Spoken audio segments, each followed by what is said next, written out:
I think it will be something that it will be something that we're going to look at for decades to come. This is a very important case, I feel, that will be used as case law.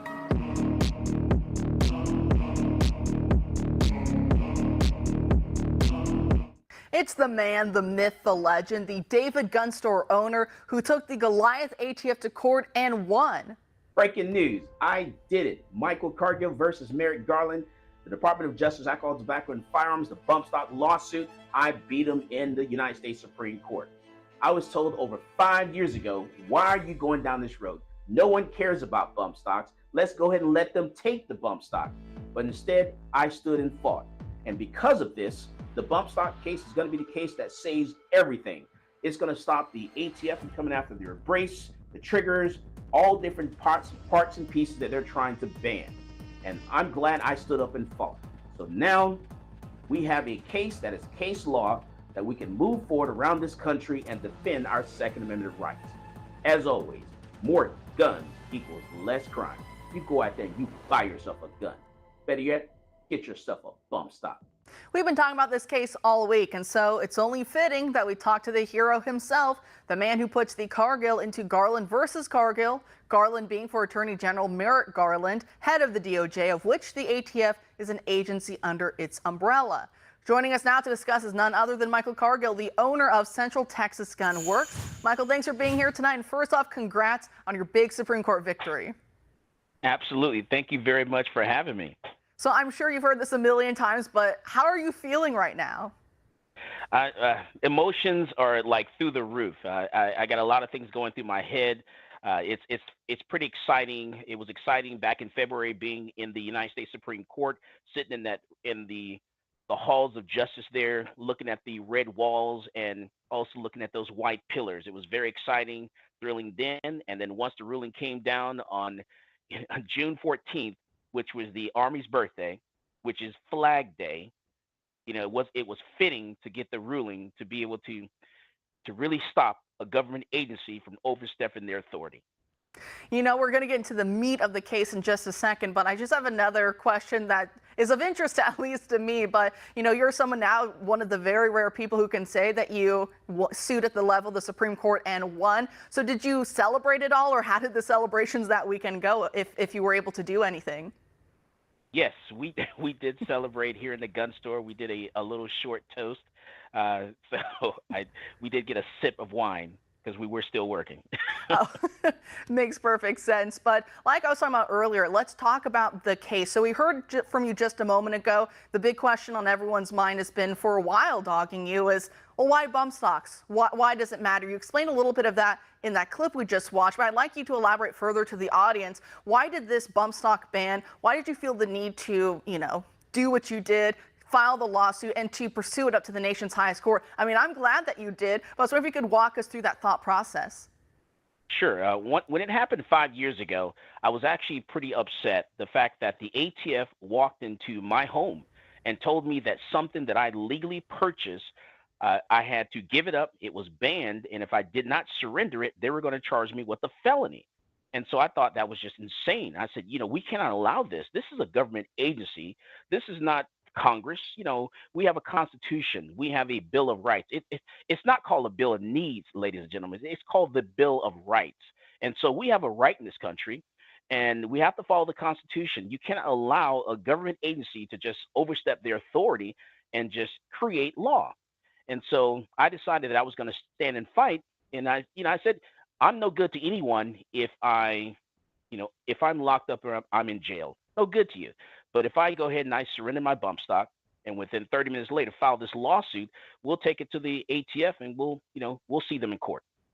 And like I said, I'm so glad that you did. There's this idea, and I think it's very truthful, that there's a fourth branch of government that not as people are aware of, but you were hitting on it just a moment ago, and that's the administrative state. It's these executive agencies. However, they become their own fourth branch of government because, like you said, they get away with writing their own law. They have their own courts that give them preferential treatment, and then they're the executive agency, so they get to enforce said law.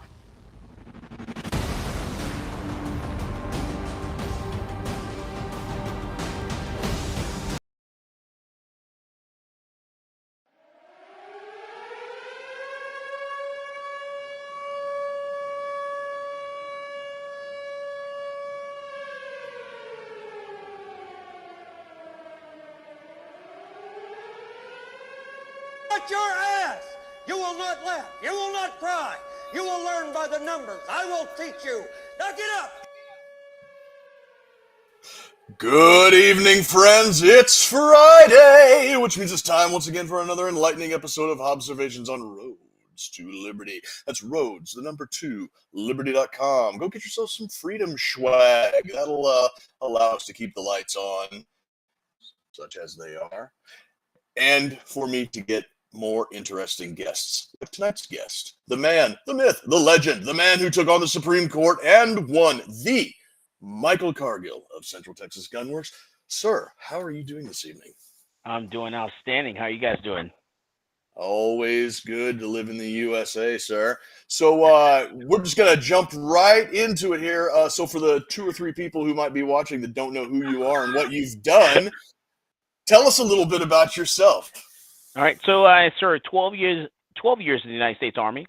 I got in the Army back in 1999, and I started working for a telecommunications company. I started working for actually Lucent Technologies, and then I transferred over to IP Communications, worked for them for quite a while as a network operations manager, and installing DSL around the country back in the 90s.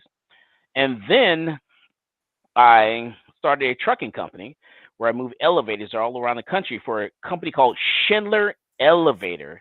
If you ever heard the movie called Schindler's List, I actually moved elevators for Mr. Schindler around the country. And so then I stopped doing that, and I started the gun store. And the reason I opened up Central Texas Gunworks is because I wanted to make sure that everyone in my family had the tools they needed to protect themselves. So that's why I started the gun store, and I started teaching classes. I wanted to make sure that people were armed. My family members are armed. I wanted to make sure that they actually knew the laws, where they lived, and so that's why I started doing what I did. Wow, that's quite the resume you got there. You seem to have been everywhere and done everything, and then started a gun store. Started a gun store in order to get your family equipped and armed for everything that they need to protect themselves. That's the go big or go home attitude that we love to see. So, like we saw in the pre-show there, the interview with OAN, you filed a lawsuit 5 years ago against the now deemed unconstitutional ATF ruling on bump stocks, and just the other day you won. Yes. So, and I'll tell you a secret. Yeah. I'm going to tell you a secret that no one knows. This is breaking news. No Breaking one knows news. this. Only you guys are going to hear this. Your listeners are the only ones the first ones to hear this. As of yesterday, I got a phone call from the United States government, the Department of Justice, the Bureau of Alcohol, Tobacco, and Firearms, and they said, Michael Cargill, you can now come back and pick up your bump stocks that we confiscated from you. Awesome. Yes. Yes. There we go. And I'm going to assume that applies to everybody. Yeah. No. But you know what? What I did was I said I went a step further. I said, you know what? No, I'm not picking them up. I want a judge to order you to return them to me. That's how gangster I am. Oh man, straight gangster. That's right. I want you to be ordered to return them to me. So we're waiting for the judge's order, and then we're going to pick up our bump stocks. And when I pick them up, I'm going to engrave them. I'm going to sign them. I'm going to, I don't know. I'm going to figure something out, and I'm going to auction them off.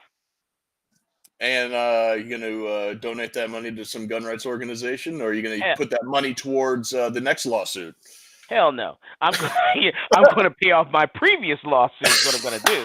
Because no one's donating shit to me. No one's giving me any money. I've had to pay for, everything myself. We've had to raise money through the nonprofit organization. And so no one's done anything. So we're going to pay some bills, which we need to do. And then we're going to take a little vacation. A well-deserved vacation, I might add. So that actually allows me to segue into the next little bit that I wanted to talk about, and that was how the ball got rolling for you specifically in order to do this. Like, this is I guess what I'm trying to say is that this ban came down, and there was something I saw like estimated like 4 million of these things in circulation when the ban came down. And this affected a lot of people in this country. And yet it came down to you in order to do this. And you said nobody else donated any money or time or anything like that in order to get this ball rolling. So what was it about you specifically that got this case to go forward?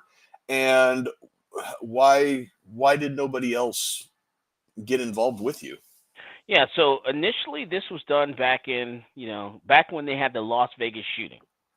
And at the time when the shooting happened in Las Vegas, allegedly, this guy used a bump stock to commit the largest mass shooting that we had in this country, allegedly.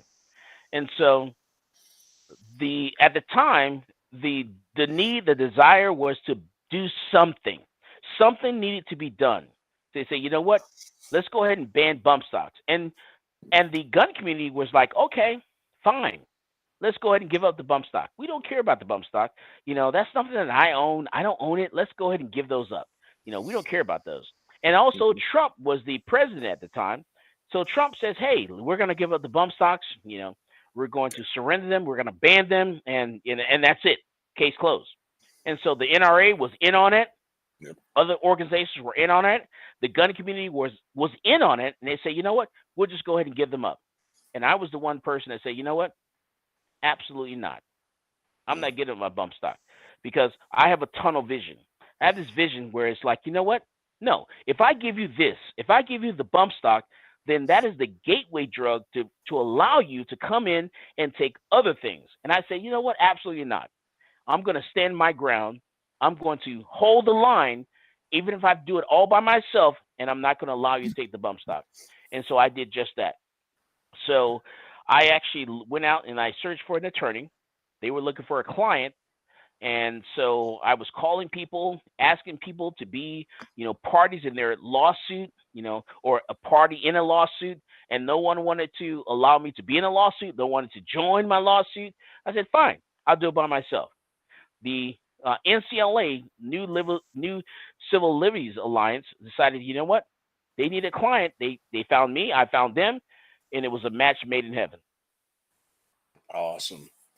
So over the past 5 or 6 years or so, we've seen the Supreme Court do something, especially in regards to controversial cases that maybe are unconstitutional and fairly slam dunk unconstitutional cases, but they like to weasel out of them by saying that the plaintiff has no standing.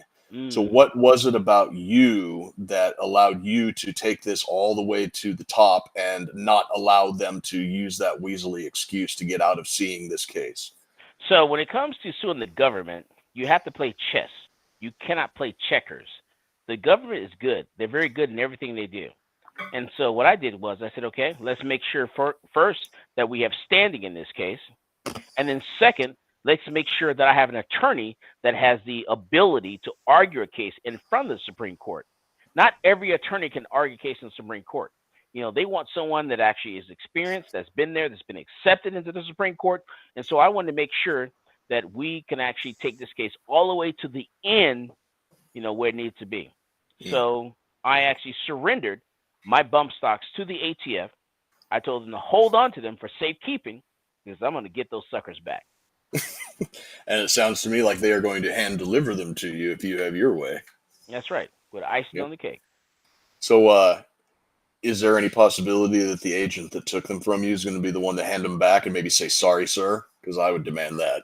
Honestly, I don't even remember who I turned them over to. I just remember that they were all excited, like, oh, bump stocks. They didn't even know what they were. They're like, okay, what are these things? So this is a bump stock? What is this? When it comes to the local agents, they're not your enemy. They're not your, the person that you have to worry about. You have to worry about those people those knuckleheads that in Washington, D.C. You have to worry about the head of the ATF, the Bureau of Alcohol, Tobacco, and Firearms. This guy doesn't have a clue on what he's doing. And so I'm glad I filed this lawsuit. I'm glad we won this case because now they have to return my bump stocks to me. And you know what I'm going to do? I'm going to engrave them. I'm going to put something on them. I'm going to auction those suckers off to the highest bidder. That's what I'm going to do. Engrave the case number on there so it's enshrined forever. That's right. And the date and everything else, all the pertinent information. Hell, get them gold plated. Why not? That's Get 'em- right. get, That's right. get flashy with it. Whatever we need to do. Yep. So I saw another interview that you did. I think it was at SHOT Show, Yes. where you were talking with someone, and you brought up a very good point, and we actually might have seen the first fruits of the point that you made today. And the point that you made was that this isn't necessarily about bump stocks. It's not necessarily about the ATF or President Trump or executive authority. This is about the unaccountable, unelected bureaucratic state and their ability to make rules on the fly, and that this will branch out to things like the EPA and all these other bureaucratic agencies that just seem to make shit up whenever they want to be a fly in our ointment. And today, the Supreme Court ruled on the Chevron deference and ruled that that was unconstitutional. Do you think that your case had anything to do with that, or is that just happy coincidence? Absolutely, it's icing on the cake. So if we can stop the ATF and an administrative agency from taking something like a piece that they're saying turns a firearm into a machine gun, we can stop them from taking anything. And that was the key. The key was to win the bump stock case. If we win the bump stock case, then we can stop every agency, every administrative agency from taking, the different parts and pieces and, whatever they want to ban or to restrict.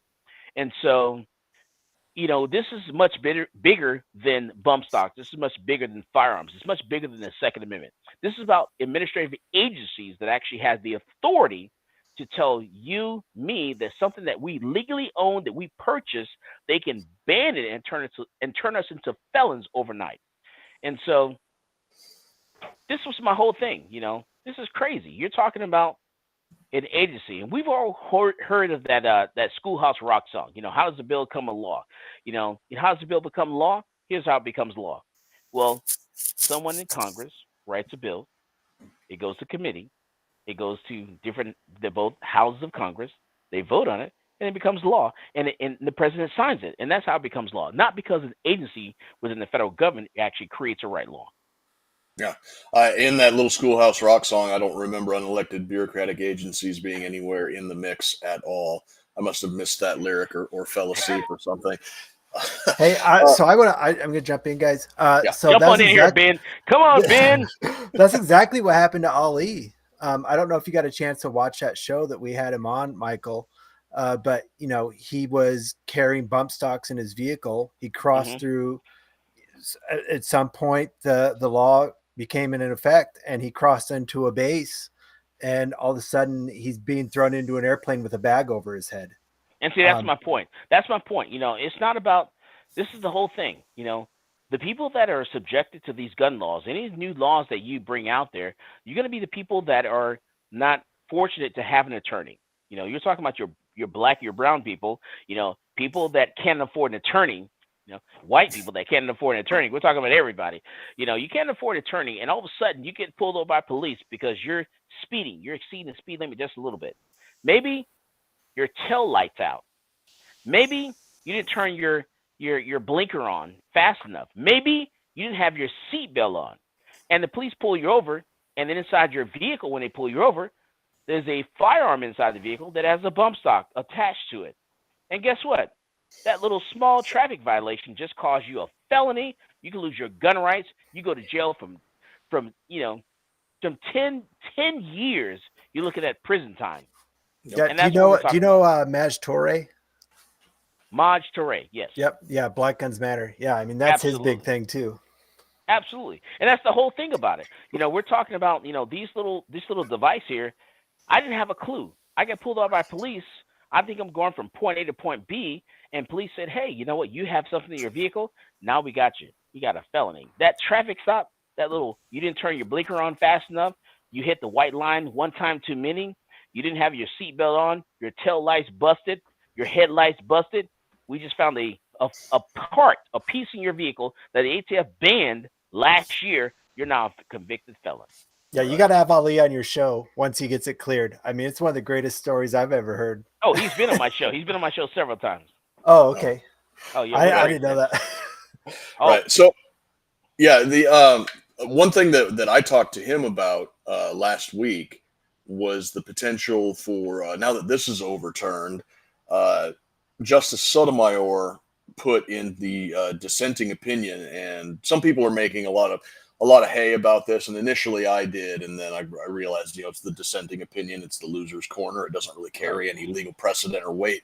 But she put in there, she put in there that the Las Vegas shooter attached an item to a commonly available semi-automatic rifle. Those were her words in the dissenting opinion. So if a future ban on semi-automatic rifles comes up, then she's going to have to wrangle the fact that she called semi-automatic rifles commonly available. And going back to other Supreme Court cases and precedent, you have the Heller decision, the McDonald decision, and the Bruin decision. And one of the and I believe the Miller decision back in 1934, at the outset of what eventually became the NFA, was that machine guns are particularly dangerous and not in common use. And that phrase "common use" keeps coming up in regards to machine gun, short-barreled rifles, short-barreled shotguns, suppressors, anything that's covered under the NFA. And so I was talking with Ali and Trevor last week, and one of the things that came up is would it be possible for the Supreme Court to actually quantify what that phrase "in common use" actually means? Is it a raw number? Is it a percentage? Is it a ratio of items to the population of the country? Like, what does "in common use" mean? And if we can get that quantified, then would that be an inroad to, if not completely overturning the NFA, then maybe defanging it a little bit? And what I mean by that is the Hughes Amendment of 1986 put a ban on newly manufactured machine guns. So if you could quantify what "in common use" means, then you could take a look at the Hughes Amendment and you could say, well, why did the Hughes Amendment ban newly manufactured machine guns? Well, they're not in common use. Well, why are they not in common use? Because the Hughes Amendment banned newly manufactured machine guns. Well, why does the Hughes Amendment feel the need to ban newly manufactured machine guns? Well, they're not in common use. And it's this circular logic, this self-fulfilling prophecy that allows the Hughes Amendment to stand on some pretty shaky grounds. So now that you've had your experiences dealing with the Supreme Court and the justice system and their shenanigans, am I on to something here? Do you think that somebody would be willing to take that, at least to get the Hughes Amendment overturned, and maybe go after the NFA itself, or am I just kind of spitting in the wind? I'll tell you what, if I lower this camera down, you'll see I'm getting hard right now. Okay? Totally getting hard. Okay, so let me tell you, nana nana boo boo, stick your head in doo doo. That's Justice Sotomayor screwed up. She said that, hey, these firearms here, AR-15s that are in common use, you can attach a bump stock to it. So sad, too bad. Thank you, ma'am. We sure appreciate you, because you just admitted that AR-15s are in common use. And because of that, it's going to be hard to ban the AR-15, even from a liberal standpoint. So, hey, we're on to something here. All right, good to see that my barracks lawyering is still holding up after all of these years. So you said that you're going to be after you auction off your old bump stocks, you're going to be taking a much needed vacation, and then after that, and you've got all your bills paid off and everything, is there any other future litigation in your future, or what comes next for Michael Cargill, I should say? Let me tell you, we have quite a few different lawsuits that we have still in the banks there that we're making our way up to the ladder there. So if you go to michaelcargill.com, that is michaelcargill.com, you're gonna see that we actually have a lawsuit against the state of New York. The state of New York says that if I sell a gun to someone that gun ends up stolen from that person, ends up in the state of New York and using a crime that the state of New York can sue me, they can sue the distributor, they can sue the manufacturer of that firearm. And so I've actually joined forces with other several major manufacturers like Glock, Smith & Wesson, like, different distributors around the country, major distributors, that we filed a lawsuit against the state of New York that says, you know what, you can't do that. You don't have the right to do that because we didn't do anything wrong. What you don't see, here's what you don't see. You don't see, remember that person that took a vehicle and took it to a parade during Christmas and killed and injured a bunch of people? What you don't see is you didn't see people going to the dealership and, complain to the dealership that they sold a firearm a vehicle to this person. You don't see, people going to the manufacturer saying, hey, your vehicle was used in this crime. They don't do that with vehicles. Then why are you doing that with a firearm? One thing about guns and vehicles, they are tools, that people use to commit crimes. So here's what I can do. You see this? This is a gun. This is a Taurus. Fire. See? It's not going to do it by itself. So let me tell you, guns don't do anything by themselves. They need a user, an individual to do it. And so we need to hold that individual responsible for using that firearm. Same thing we do for any other part, piece, hammer, axe, sword, vehicle, whatever someone uses to commit a crime. Hold that individual responsibility, not the tool. Hey, Hobbs, who was the dude that the nerdy guy who was 3D printing guns for fun? Dexter Taylor?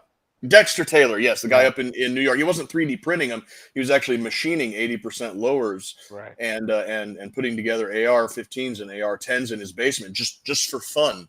And somehow the New York and the FBI got wind of it. They must have got his Brownell's search history or something. Yeah. And I have two things for that. Someone gave that information up. Someone, told that Dexter was actually purchasing these parts and pieces.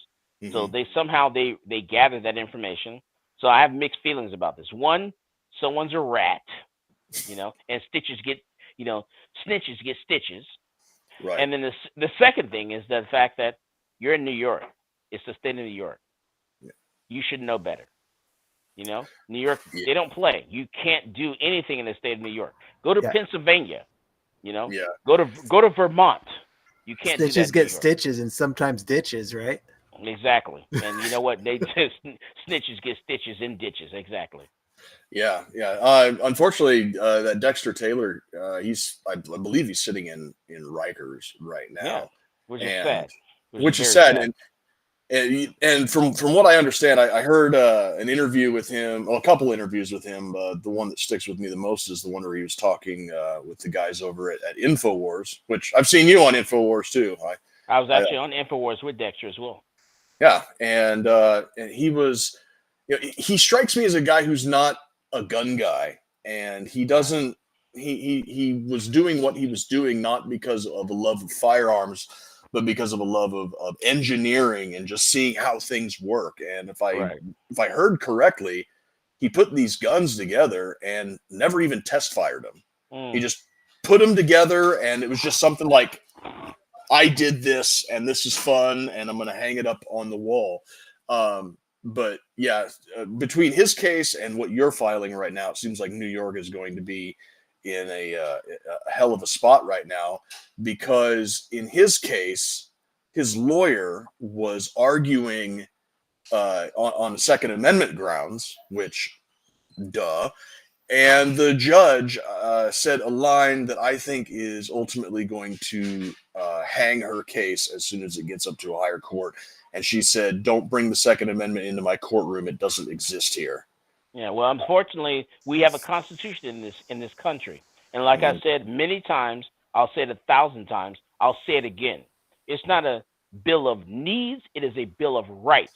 And she has a duty, because she swore under the Constitution that she would uphold the laws of this country, that state. And if she can't uphold the laws of the country and that state, then she needs to resign. If not, then we need to lynch her ass and take her out of office. And you tell them Michael Cargill told you so.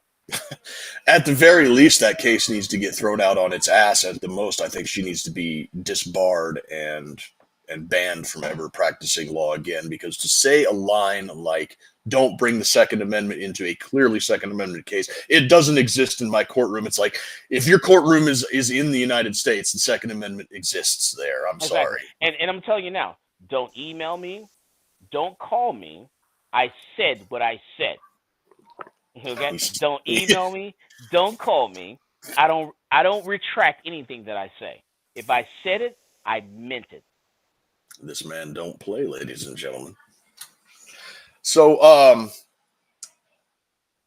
we've gotten around to talking about the Dexter Taylor case now, which I'm glad Ben brought that up, because it had completely slipped my mind.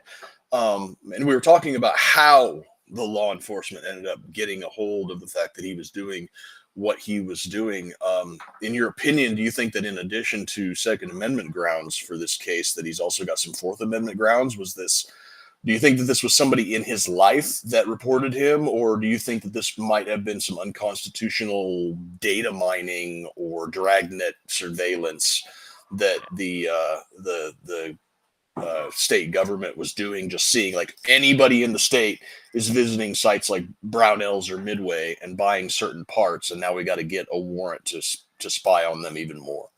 All right, they're not as good as you think they are. Somehow they stumbled across this. Maybe a package was opened by accident. Maybe it was ripped open, and they saw something inside the package, and they said, "Whoa, what is this?" And decided to pursue it further. So the government's not that good. Trust me, they're incompetent. They're not that great. And so somehow they figured out, they stumbled across the fact that this guy was actually receiving parts and pieces in the state of New York. And then they were onto something. They pursued it. They tracked him down. They did a warrant on the company that was, they put pressure on the company, or maybe the delivery company. I had someone that actually had like a gun shipped to us, and inside the gun there was like gummy bears inside of it. And so, the delivery company, they're your worst enemy. UPS and FedEx, they scan packages, and things come open. They figured out there's something in that package. They're going to report that to the authorities. And guess what? You're going to be in trouble, if they suspect that may be drugs inside that package. So, it's not necessarily the gun store. It's not necessarily you at your end. It's probably the delivery company, UPS, FedEx, USPS, where you're shipping that product. That package comes open. They see what's inside. They're going to send it to its destination, let you pick it up, and then charge you with the crime. That seems kind of snaky. That's exactly what they do. And if people need to wake up and smell the tea leaves. I'm telling you right now. I've been in this business for a long time, and I've seen things that actually happen, and that's how it happens. Yeah. Wow. That is some a bit of a black pill. You can't even trust the mail anymore, because that's one of those things that's supposed to be secure. That's one of the things that people automatically assume, that if you send something in the mail, it's going to get there, because it's one of those sacrosanct government institutions that it's been this way forever. It's illegal to open somebody's mail, and it's like, well, there's no law against something that accidentally comes open due to. You have to remember. You have to remember. You remember when we had the Austin bombing? You remember that? Maybe. Remind me. Google it. Austin, Texas. There was an Austin bombing. So what happened was, this gentleman was actually sending bombs to the mail. He was actually sending them through FedEx in the mail to random people, and there were bombs, that would actually just explode at the destination. And so the city of Austin was in an uproar. Oh my God, a package was delivered to my house, and it actually exploded. And so this guy did this for weeks. The entire city was in a total panic. They were totally like, oh my goodness. No one wanted to collect their FedEx packages. You know, people were running from the the postal worker, the UPS driver, you know, when packages were delivered.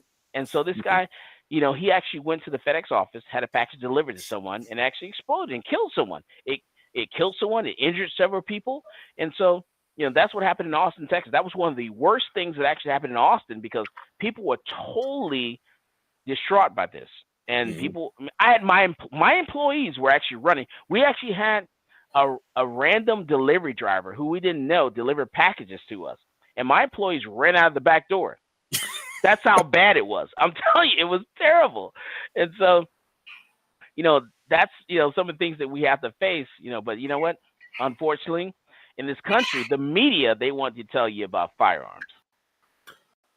Right. Yeah, and that's another thing. Like, you know, kind of circling back to Dexter Taylor. Like I said, he never even test fired the rifles that he put together. He just built them for fun, and they are throwing the book at him and trying to bury him under Rikers Island. And meanwhile, New York is experiencing probably one of the worst crime waves that it's experienced since the pre-Giuliani, you know, terrible 90s. Yeah, they're not trying. He's been convicted of a felony. Yeah. Yeah, it's unreal to me where the priorities of some of these law enforcement agencies and the courts are at right now. And here's what we don't do. What we don't do is we don't hold these minors responsible for what they're doing. Here we are. I'm in Austin, Texas, and we had a 17-year-old kid, 17 years old, go to a Juneteenth celebration, and he actually shot innocent people because he was shooting at another gang. They had like this beef going on. They were shooting at each other.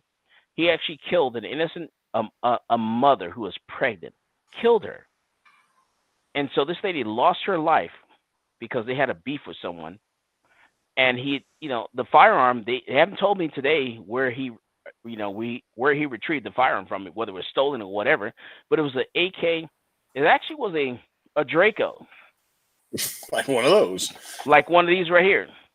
It was a Draco he used and killed this young lady who was pregnant.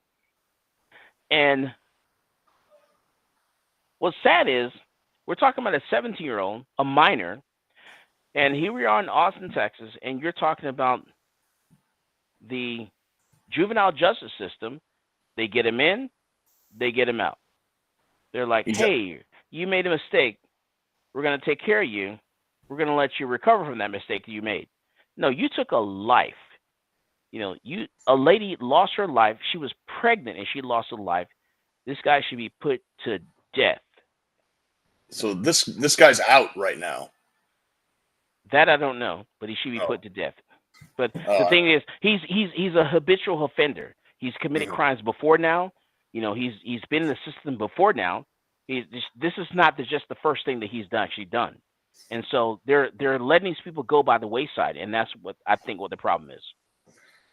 He's 17, so he couldn't have gone into a gun store and bought it. A Draco is classified as a handgun, so he wouldn't be able to buy it until he was 21 anyways. He's a habitual offender, probably got enough felonies, or the type of person that goes out and just sprays and prays with a Draco, I'm going to assume has some drug charges on his record that would also bar him from owning firearms. So this is a guy who, under numerous statutes, should not be in possession of a firearm. So you get it.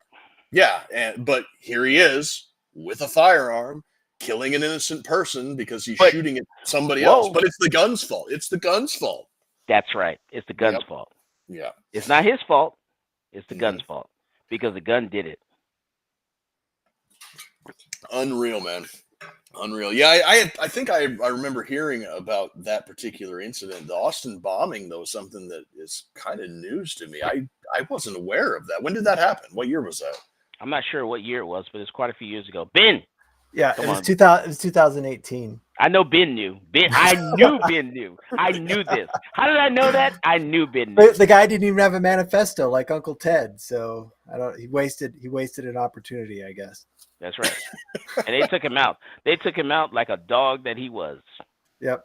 So I got a question. They sent him straight to Jesus. You've been on InfoWars a lot, so do you still talk to Alex at all, or? We've had Absolutely. Harrison on the show, so I insider info. I mean, how's he doing with all this? Yeah, well, Alex is going to be Alex. He's a survivor. Alex started from zero, from nothing. So Alex is going to be fine. He may lose InfoWars, but he's going to come up with something else. Alex will grow from this. He will come from something else. He's a fighter. So you're not going to get him down. Awesome. Yeah, it's good. It's good to hear. I listen to him and Harrison every day while I'm His at work. followers are loyal, and whoever takes over that station when they sell it, if they don't have the same product, they're not doing the same thing, then they will lose all of his followers, and his followers will follow him because they are loyal followers. Well, if you follow InfoWars, do you know Simon from Florida? He pops up on InfoWars a lot. He comes on our show. He's talked about how he thought it was stupid that they're not pushing some other social media that they're going to move to after this. It probably is. There's a reason for that. Everything that Alex does, there's a reason for it. Trust me, there's a reason.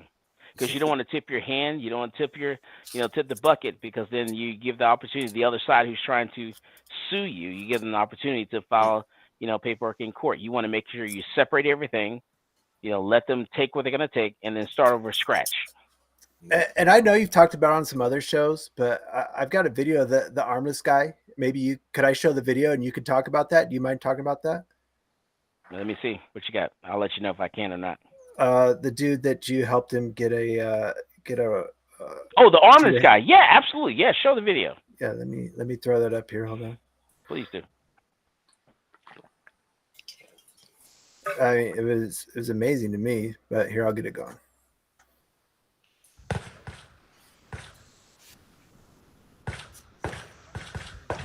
And if you're listening to this instead of watching it, this is a guy who has no arms loading a pistol magazine with his toes, and now he's putting the magazine in the pistol, and he's going to rack the slide with his toes, and he's going to shoot at a standard qualification target with his toes. With a double action. Why does it get harder? Because of the double trigger, right? Fire. Do 2 shots. Fire. Yep. I wanted to show where he drops the magazine because that was impressive.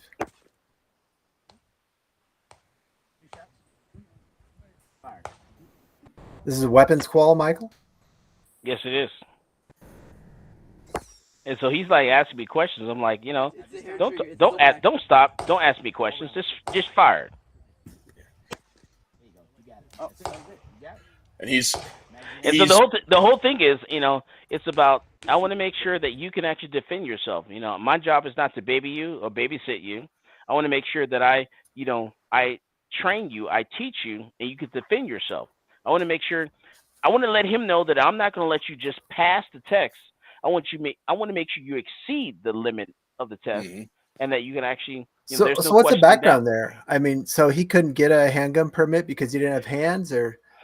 So the whole thing was the fact that he walked into the gun store and no one wanted to, give this guy an opportunity to take the test because he had no arms. And so my thing was, you have no arms? Okay, fine. I'll teach you. I'll teach you how to adapt and how to overcome. Because you have no arms, then that means your senses, your feet are much stronger than normal people. You have the ability to do things that normal people cannot do with their feet and with their toes, because that's what you use to brush your teeth, what you use to comb your hair. So you have the ability to do greater things. I said, here's what we're going to do. Come to the gun store. I'm going to show you how to do it. We're going to pick out a gun for you, figure out what the right gun, figure out what trigger pull, make sure the trigger's not too heavy. You can actually pull the trigger, which one you can pull the slide back on the firearm, and I'll take you to the gun range to teach you how to shoot. And that's exactly what we did.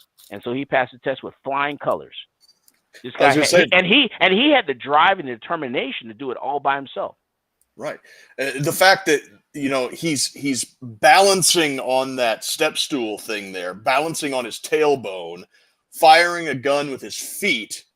He had a pretty good grouping on that target. That's, Can you imagine breaking to this guy's house and all you see is his ass and a barrel pointing at you?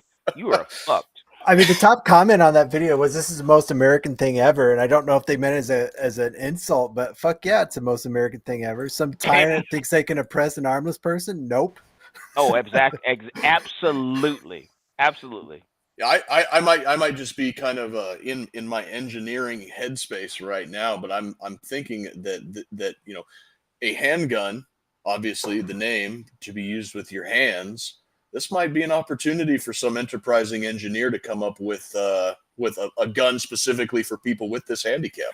The funny thing about it is that wasn't the hard part. The hard part was getting him his license because the state of Texas, the Texas Department of Public Safety did not want to issue him a license because they could not do a background check on him because they could not do his fingerprints. And so I had to go through 2 state representatives in the state of Texas, 2 state legislatures to actually put pressure on DPS to run this guy's background check with his name because they could not do his fingerprints. They refused to do their job. Now, I don't know how much you can delve into his particular background, but is he like a disabled vet, or is this like a no? Honestly, I think I don't remember, to be honest with you. He told me, but I don't remember. But the thing is, the fact that they would not do it, and I want to make sure they did what they were supposed to do. This guy passed the test. I'm not going to give someone a license. I'm not going to pass someone because I feel sorry for them. I don't feel sorry for anyone.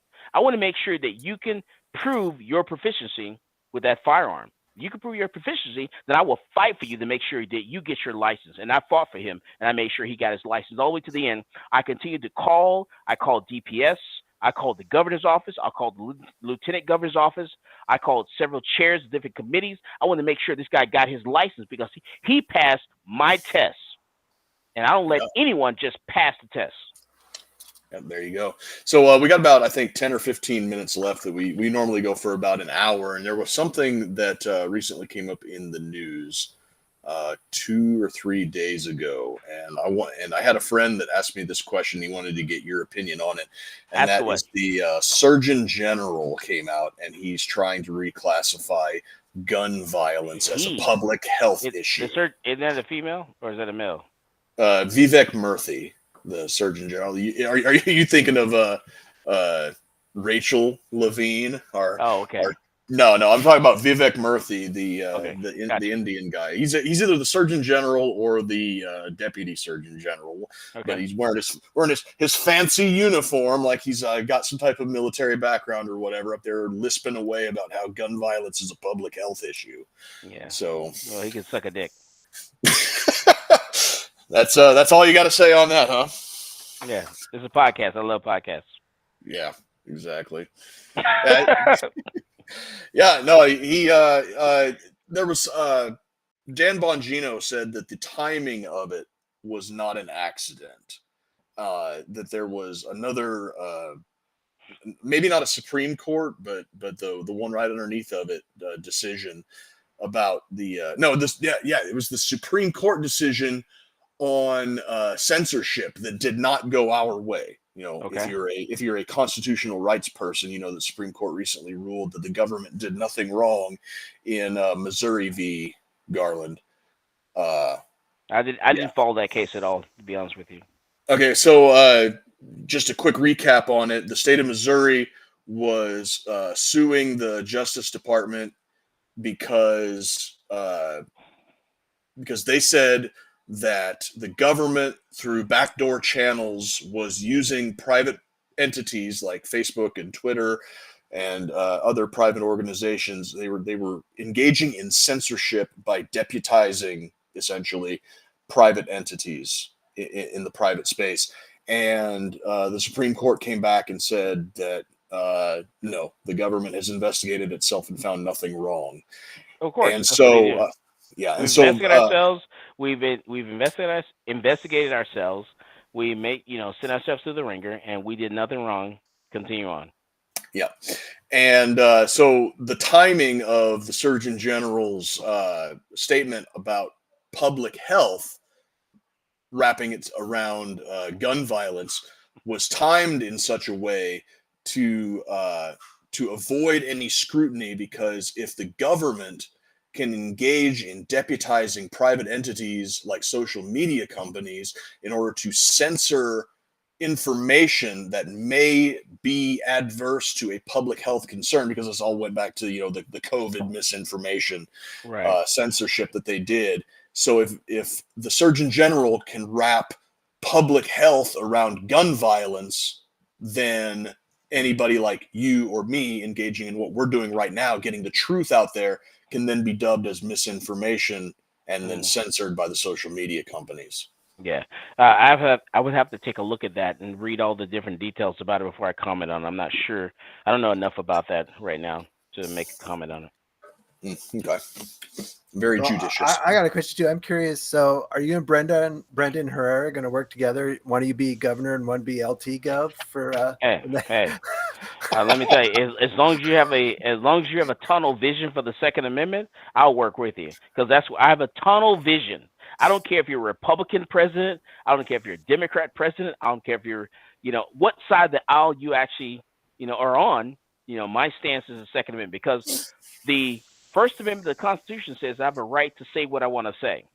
Mm-hmm. The Second Amendment says I can defend that with a firearm, and that's what's important to me. There you go. Yeah, I'm a single issue voter on that too. So, as am I. That is probably the. I oftentimes say that Second Amendment issues are the litmus test as to whether or not someone is fit for public office. Because I say that if a person who aspires to reach the levers of power does not trust me with a 30-round magazine or a semi-automatic rifle, then why in God's green earth should I trust them with the potential to have their hand on the arsenal of the largest and most powerful military in human history? And let me tell you, if we saw anything, we experienced anything, we watched the presidential debates last night. Let me tell you, I reached out to all my liberal friends, because it's been silent. Last night, this morning, I woke up and I said, hold on. Let me text some people. Hold on. The group chats are silent right now. Are we going to pretend that we did not have a presidential debate last night? No one said anything. What's going on? Step away from the knives. Put down, anything that's sharp. Back away from the ledge. Yep. Your guy, he's done. That was the worst presidential debate for the Democratic Party than we can ever experience in our lifetime. Ever. And you know what? They are scrambling right now. And there's no surprise. They've been saying, for the last few months, last year, that the conservatives are crazy. They're just using things, they're taking things out of context. And that's not true. We've been saying this for a year now, if not longer, that this guy is senile. He is incompetent to be the president of the United States. There's no way that President Biden is going to last another 4 years to run this country. Never. Not another 4 years. Absolutely not. Nope. And so they're scrambling. They don't know what to do. They're stuck with this guy, because now they're going into the, until their convention that's going to happen really soon. They're going to have to, figure out what in the world they're going to do, because I don't think it's even possible to put another candidate forward. I don't even know how that stuff works, but we'll see what happens. Well, Biden would have to agree to it, to have a brokered convention. Yeah. Right. But there are certain states, I believe that Texas is one of them, that has a deadline for getting your candidate's name on the ballot. And if they don't get a new candidate slotted in time, then Joe Biden will still appear on the ballot, and the whatever candidate they settle on won't. Yeah, and he's done. There's no way. This guy cannot run this country for another 4 years. I would have rather he will not survive. I would have rather had somebody up there like, hey, I'm the guy pulling the strings. We know Joe Biden's not doing it. You know what I mean? I mean, like, you're voting for Joe, but I'm the guy. That would have been better. It's not Kamala Harris. She's incompetent. No. No. I mean, I'll throw it out there too. We're still shadow banned on YouTube. We live streamed some of the debate last night, and we're talking about it. We're still shadow banned. That's sad. Yeah, and I noticed you're not on Rumble, Michael. You need to get over here. I mean, there's yeah, I'm on YouTube. I'm definitely not on Rumble, but we actually just moved to YouTube like a year ago. I think it was like a year ago. This time we only had like maybe 10 subscribers on YouTube, and here we are today. My show, Come and Talk It. We have over 160,000 subscribers on YouTube. I saw And that. just, I mean, just put a year ago. we're getting up on an hour. Throw all your shit out there. I mean, are you on Facebook, YouTube? Let So all our listeners know. if you want to see me trash talk and just chew people out, you follow me on Twitter. It's Michael D. Cargill on Twitter. That's usually what I hang out, most of my time. I'll chew anyone out on Twitter. I'll tell them about their mother. I'll tell them about their father, all on Twitter. Because if I say it, I meant it, and I'm not taking it back. And then I don't do Facebook at all because Facebook shadow banned me. So I really don't. I'll just make a major announcement on Facebook. But we do the majority of our stuff on YouTube. We post a radio show there. It's called Come and Talk It. Instead of Come and Take It, it's called Come and Talk It. And so you can follow us on YouTube there. And I do a lot of the gun laws and, things around the state. I got a special message coming from you for the 4th of July. Special message on the 4th of July. So stay tuned. Think of a better day. About a day or so before the 4th of July, I'm going to release something on my YouTube channel.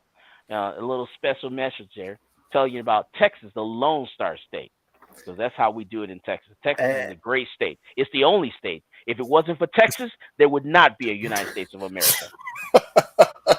And if they're in Texas and for the rest of you states, I have another message for you. You got to listen to my video to find out what my message is for you for the rest of those states. And if they're in Texas, they want to get a Draco that you got behind you. Where do they go for that? Shoot, you just come to Central Texas Gunworks, and I get your Draco. I get your mini Draco. I get your macro Draco. I get your a regular Draco. I get you whatever you want. AR-15. You want whatever you want. I'll get it for you. You know why? Because I'm Michael Cargill, Central Texas Gunworks. As always, more guns equals less crime. You go out there and you buy yourself a gun. Absolutely. And if you guys want to support us, our website is roads2liberty.com. We got some shirts and stuff up there for sale, just a little bit of freedom swag. You guys can go check that out. Get us a little bit of support. So Michael, thank you. This was phenomenal. I love this. Absolutely. I posted it up. I tagged you and Central Texas Gunworks on Twitter. If you could reshare that would be phenomenal, and I would thank you for it. And you got the Draco. And to my liberal friends out there, like I always say, fire. Fire. It just won't fire by itself unless you pull the trigger. There you go. All right, everybody. Thank you so much for watching tonight. My guest was Michael Cargill from Central Texas Gunworks of Beating the Supreme Court fame. You can go ahead and check him out, like he said, over at Michael Cargill on Twitter, Michael D. Cargill on Twitter, michaelcargill.com to support him in any of his future endeavors. Support us over at roads2liberty.com. And thank you for your time, and you all have a wonderful weekend.